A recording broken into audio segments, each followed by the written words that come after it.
आज हम शुरू करने वाले हैं यूनाइटेड नेशंस डिवीजन पर्पज से। तो चलिए शुरू करते हैं। यूनाइटेड नेशंस इस्टेब्लिश हुआ था, स्थापना हुई थी 24 अक्टूबर 1945 को। हेडक्वार्टर्स है इसका न्यूयॉर्क यूएसए में। फोरनर ऑर्गेनाइजेशन, इससे पहले इसका नाम था लीग ऑफ नेशंस। वारसाई की संधि में हुई थी इसकी स्थापना 1919 में। ये united conference on international organisation 1945 में फॉर्म हुआ था। ठीक है। ओरिजिनल सिग्नेटरीज मतलब 50 लोगों ने 50 सिग्नेचर प्लस एक पोलैंड ने बाद में साइन करा था। 50 कंट्री ने उस टाइम साइन किया था और एक कंट्री पोलैंड ने बाद में साइन, मतलब 51 कंट्रीज ने साइन करा था इसके चार्टर पे। फिर उसके बाद इसका लोगो है, ये रहा लोगो में एक ग्लोब है और ये दोनों इधर ओलिव की शाखाएं हैं, ओलिव ब्रांच। और ये जो टर्म है, ये नाम दिया गया फ्रैंकलिन रूजवेल्ट द्वारा। इसके सेक्रेटरी जनरल हैं एंटोनियो गुटेरेस, पुर्तगाल से। और अभी जो वर्तमान में जितने भी कंट्रीज़ हैं 193 कंट्रीज़ इसके मेंबर्स हैं। इसका मेन उद्देश्य है, ऑब्जेक्टिव है, maintain international peace and security और develop friendly relations among nations and achieve international cooperation. और ऑफिशियल लैंग्वेज हैं इसके Arabic, Chinese, French, Russian, Spanish. ACEFRS ये सारे अल्फ़ाबेटिकल ऑर्डर्स में लिखे हुए हैं। ठीक है। इसके आगे है, इसके कुछ ऑर्गन्स हैं, जिनके थ्रू ये स्मूथली कंडक्ट होता है, चलता है। पहला है UN जनरल असेंबली, संयुक्त राष्ट्र महासभा, इसको महासभा बोलते हैं हिंदी में। इसमें all UN members, total 193 country जो हमने अभी ऊपर देखा वो इसके मेंबर्स हैं। 2/3 majority needed for the major decision, 2/3 major decision के लिए सहमति चाहिए होती है लोगों की। अदरवाइज सिंपल मेजॉरिटी भी में कुछ चीज़ों में काम होता है। जैसे हमारा संसद होता है, वैसे ये दुनिया की संसद है जैसे हमारा संसद होता है। ठीक है। तो decision not binding on UN members, और डिसीजन नॉट बाइंडिंग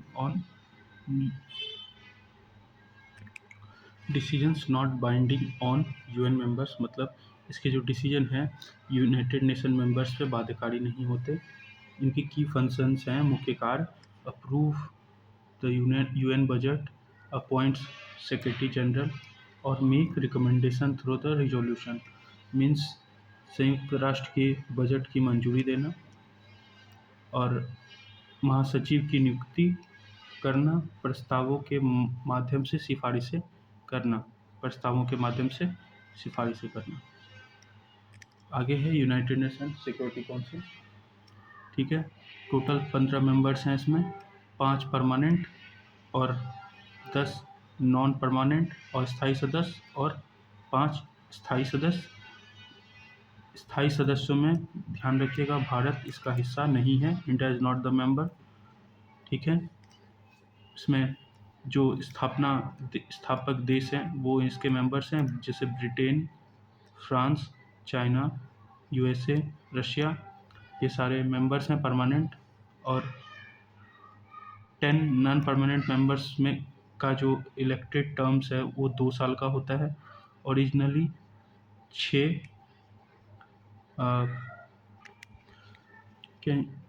6 और इंडिया हैज़ बीन मेंबर्स 8 बार भारत मेंबर रह चुका है। ओरिजिनली 6 मीन्स 6 पहले हुआ करते थे, अभी 10 हैं टोटल।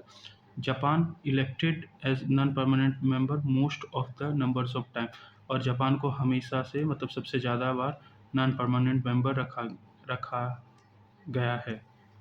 अब देखिए United Nation economic and social council, इकोसॉक बोलते हैं इसको।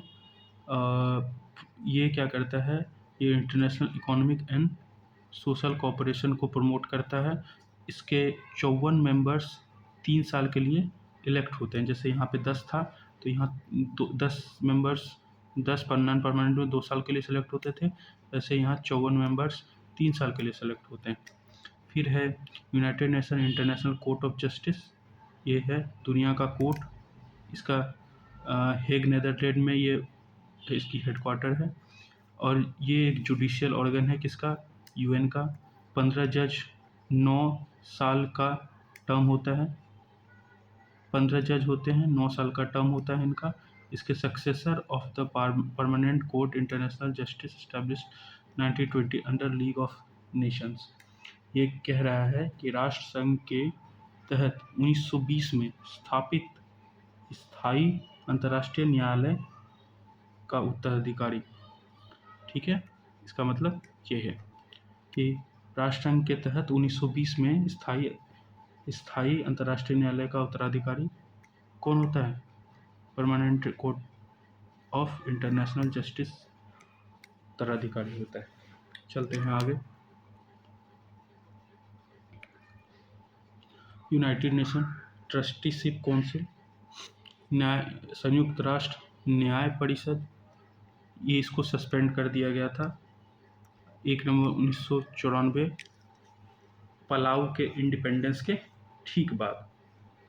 With the independence of Palau इस ट्रस्टीशिप काउंसिल को ख़त्म कर दिया गया था, निलंबित कर दी गई। और यूनाइटेड सेक्रेटेरिएट मतलब यूएन का सचिवालय, ये कहता है हेडेड बाय सेक्रेटरी जनरल इसको हेड करते हैं। कितना टर्म होता है, 5 साल का। Implements UN policy, administrates peace keeping operations and prepares report. ये क्या करता है, संयुक्त राष्ट्र की नीतियों को लागू करता है, शांति स्थापना अभियान का प्रशासन करता है और रिपोर्ट तैयार करता है। संयुक्त राष्ट्र की नीतियाँ करता है लागू और शांति स्थापना करता है और अभियानों का प्रशासन करता है। ठीक है, अगला है United nation funds and programmes, संयुक्त राष्ट्र निधि और कार्यक्रम। देखते हैं क्या है इसमें। United nations international children's fund UNICEF बहुत ही इम्पोर्टेंट है। 11 दिसंबर 1946 को इसकी स्थापना हुई थी, न्यूयॉर्क अमेरिका में इसका हेडक्वार्टर है। इसका उद्देश्य है provide humanitarian aid to the children world wide, दुनिया भर के बच्चों को मानवीय सहायता प्रदान करना इसका ऑब्जेक्टिव है। और की फोकस, मुख्य फोकस जो है इसका चाइल्ड न्यूट्रिशन, बाल पोषण, एजुकेशन शिक्षा और इम्यूनाइजेशन प्रतिरक्षा से है, प्रतिरक्षा या फिर टीकाकरण जो भी बोल सकते हैं इसको। आगे यूनाइटेड नेशन एनवायरमेंटल प्रोग्राम 5 जून 1972 हेडक्वार्टर नायरोबी कीनिया में। United nation general assembly Stockholm conference में इसको फाउंड किया गया था, इसकी स्थापना की गई थी। और united nation environmental programme, world meteorological organisation, इन सबको मिला के IPCC in 1988 inter governmental panel on climate change, ये UNEP और वर्ल्ड WMO को IPCC बोला जाता है, inter governmental panel on climate change. अगला है United nation development programme, establish हुआ था 1965 में, हेडक्वार्टर फिर से न्यूयॉर्क है। Important reports by UNDPR, united nation के कुछ इंपॉर्टेंट रिपोर्ट जो कि काफ़ी इंपॉर्टेंट है ये तीनों।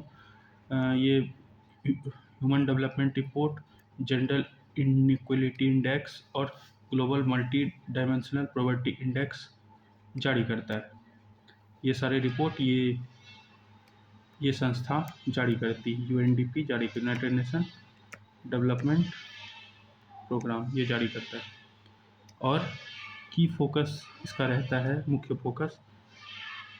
फोकस रहता है गरीबी उन्मूलन पे, सामूहिक विकास पे, सामूहिक ग्रोथ पे और इनइक्वलिटी कम करना और SDG को अचीव करना, सतत विकास लक्ष्य को अचीव करना। फिर है United nation human settlement programme, UN Habitat, संयुक्त राष्ट्र मानव अधिवासन कार्यक्रम, इस्टेब्लिश्ड है 1977 में हेडक्वार्टर नैरोबी केनिया। अगला है वर्ल्ड फूड प्रोग्राम, इसको इस्टेब्लिश हुआ था 1961 में, हेडक्वार्टर रोम इटली में। WFP वो नोबेल प्राइज़ है, 2020 में इसको नोबेल प्राइज़ मिल गया था। अगला है फूड एंड एग्रीकल्चर ऑर्गेनाइजेशन, इसका भी हेडक्वार्टर रोम इटली में 1945 में स्थापना हुई थी। UNFPA United nation population fund, 1969 में स्थापना, न्यूयॉर्क हेडक्वार्टर। अगला है United nation high commission for refugee UNSCR, 1950 में स्थापना, जेनेवा स्विट्जरलैंड में इसका हेडक्वार्टर था। और ये क्या करता है, प्रोवाइड सपोर्ट और protection to refugees world wide, दुनिया भर के रेफ्यूजीज़ को सपोर्ट और प्रोटेक्शन प्रोवाइड करता है। नोबेल प्राइज़ मिला था इसको 1954 में और 1981 में भी।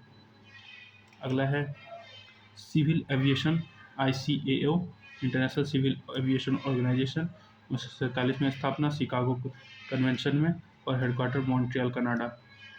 अगला है IFAD international fund for agriculture development IFAD, 1977 में स्थापना, रोम इटली में। UN के कुछ स्पेशलाइज्ड एजेंसीज के बारे में देखते हैं। Other specialised agencies of UN, संयुक्त राष्ट्र कुछ विशिष्ट एजेंसियां देखते हैं। ILO इंटरनेशनल लेबर ऑर्गेनाइजेशन, 1919 में स्थापना हुई थी ट्रीटी ऑफ वर्साई की संधि के द्वारा, 1919 वर्साई की संधि याद रखना। और हेडक्वार्टर जेनेवा स्विट्जरलैंड में है, और इसको भी नोबेल प्राइज़ 1969 में मिल चुका है। International maritime organisation IMO London में इसका हेडक्वार्टर है, 1948 में इसकी स्थापना हुई थी, और ये फोकस करता है मैरीटाइम सेफ्टी और इन्वायरमेंटल प्रोटेक्शन। ठीक है। Established as inter governmental maritime consultative organisation IMCO, 1948 के तहत इसकी स्थापना हुई थी, और ये became specialised agency of UN in 1959 में बना था। स्पेशलाइज्ड एजेंसी UN के through rename as international maritime organisation, इसका पहले का नाम था ये inter governmental maritime conservative organisation, 1948 में। UN की स्पेशलाइज्ड एजेंसी 1959 में बनी, और इसका नाम IMO 1982 में पड़ा। नेक्स्ट है इंटरनेशनल मॉनेटरी फंड IMF, 1954 में ब्रेटन वुड्स सम्मेलन में इसकी स्थापना हुई थी, और हेडक्वार्टर वाशिंगटन DC USA। यह works to ensure global monetary cooperation and financial stability को देखता है। मॉनेटरी कॉपरेशन वैश्विक मौद्रिक सहयोग को देखता है। SDR uses SDR special drawing rights as its reserve asset currency, ये क्या करता है, SDR यूज करता है रिजर्व एसेट के रूप में।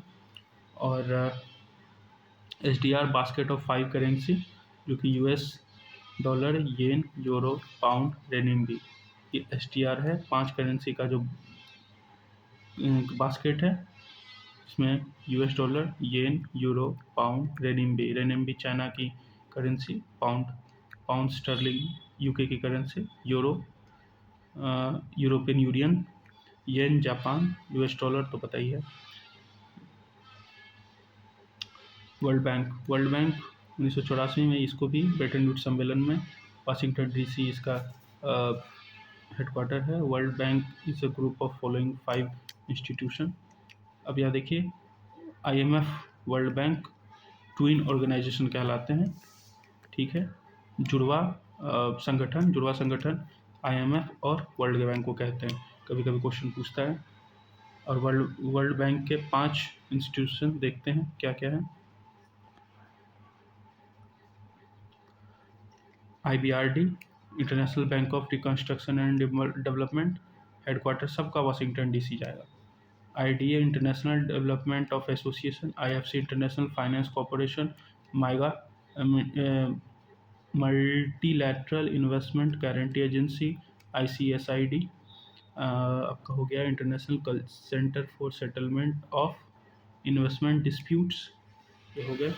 इंटरनेशनल टेलीकम्युनिकेशन यूनियन 1865 में स्थापना, जेनेवा स्विट्जरलैंड हेडक्वार्टर, और ये क्या रेगुलेट करता है? इंटरनेशनल कम्युनिकेशन और रेडियो फ्रीक्वेंसी को यह रेगुलेट करता है। अगला है international United nation educational scientific and cultural UNESCO, जिसको इसका हेडक्वार्टर फ्रांस पेरिस है, 1945 में स्थापना हुई थी, और यह प्रमोट करता है एजुकेशन, शिक्षा, साइंस, विज्ञान और कल्चरल हेरिटेज, सांस्कृतिक विरासत के प्रोटेक्शन को यह संरक्षित करने के लिए प्रमोट करता है। 1945 में स्थापना, पेरिस फ्रांस इसका headquarter. UNIDA united nation industrial development organisation UNIDO, establishment 1966 में, वियना ऑस्ट्रेलिया में इसका हेडक्वार्टर है, और यह सपोर्ट करता है इंडस्ट्रियल ग्रोथ और डेवलपिंग नेशंस को। ठीक है। WHO वर्ल्ड हेल्थ ऑर्गेनाइजेशन 7 अप्रैल को स्थापना हुई थी, इसीलिए वर्ल्ड हेल्थ डे इसी दिन मनाते हैं, 7 अप्रैल 1948 जब ये अभी होके गया। और जेनेवा स्विट्जरलैंड में इसका हेडक्वार्टर, और ये काम करता है किसके लिए? Global health initiative, disease prevention और मेडिकल रिसर्च में यह काम करता है। नेक्स्ट है अंकटाड जेनेवा, फिर से इसका वो है हेडक्वार्टर, 1964 में इस्टेब्लिशमेंट हुआ था। अब फोकस करता है ट्रेड, इन्वेस्टमेंट, डेवलपमेंट इश्यूज़ पे। अगला है UNODC United nation office on drugs and crime, establishment हुआ था, इस्टेब्लिश 1997, वियना ऑस्ट्रेलिया में इसका हेडक्वार्टर है। वर्क्स और ये काम करता है किसके खिलाफ? ड्रग ट्रैफिकिंग, करप्शन और इंटरनेशनल क्राइम के अगेंस्ट UNODC काम करता है, United Nation on drug and crime. World intellectual वाइपो, world intellectual property index organisation, और इस्टेब्लिश हुआ था 1967 में, जेनेवा स्विट्जरलैंड इसका हेडक्वार्टर है, और यह रिलीज करता है ग्लोबल इनोवेशन इंडेक्स, एक इंडेक्स होता है सूचकांक, along with INSEAD Cornell university के साथ। ठीक है। अगला है इंटरनेशनल एटॉमिक एनर्जी एजेंसी, 1957 में स्थापना, वियना ऑस्ट्रिया में इसका हेडक्वार्टर, और ये प्रमोट करता है peaceful use of nuclear energy and ensures nuclear safety. ठीक है। न्यूक्लियर एनर्जी और एटॉमिक बॉम्ब को लेकर के इसका पीसफुल यूज हो और न्यूक्लियर सेफ्टी के लिए ये काम करता है। कौन? IAEA, न्यूक्लियर एनर्जी, परमाणु ऊर्जा से रिलेटेड है। अगला United Nation economic and social commission for Asia and Pacific, establishment हुआ था 1947 में, बैंकॉक थाईलैंड इसका हेडक्वार्टर है, और ये काम करता है रीजनल डेवलपमेंट, इकोनॉमिक ग्रोथ और social issue in Asia Pacific में। क्या करता है? रीजनल डेवलपमेंट देखता है, इकोनॉमिक ग्रोथ देखता है, और social issues in Asia Pacific को देखता है।